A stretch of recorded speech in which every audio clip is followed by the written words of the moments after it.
अस्सलामुअलैकुम वरहमतुल्लाहि वबरकातुहू।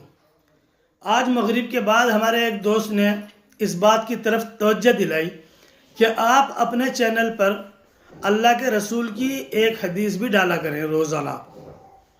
मुझे बड़ी खुशी हुई और मैं ये समझा कि उस नेक बंदे के दिल में अल्लाह ने ये बात डाली है हमारे इस चैनल की बरकत के लिए।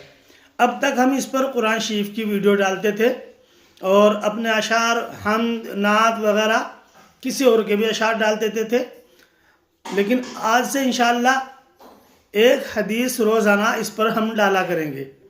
रोज़ एक हदीस अपलोड किया करेंगे और चूँकि ये बहुत नेक मशवरा था तो हमने फ़ौरन इस पर अमल करना मुनासिब समझा। आज ही से ये सिलसिला शुरू कर रहे हैं और पहली हदीस जो डाल रहे हैं इंशाअल्लाह वो हम बुखारी शरीफ की पहली हदीस है। बहुत ही मुबारक किताब है।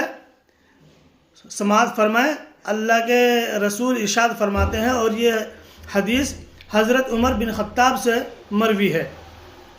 इसी से बुखारी शरीफ शुरू हो रही है। इन्नमल अअमालु बिन्नियात। इरशाद फरमाया कि तमाम अमाल का दारो मदार नीयतों पर है। जैसी नीयत करेंगे वैसा ही सवाब मुरत्तब होगा, वैसा ही अल्लाह ताला उसके ऊपर अजर अता फरमाएगा। आप दुआ फरमाएं, अल्लाह ताला हमें इसकी तौफीक दे।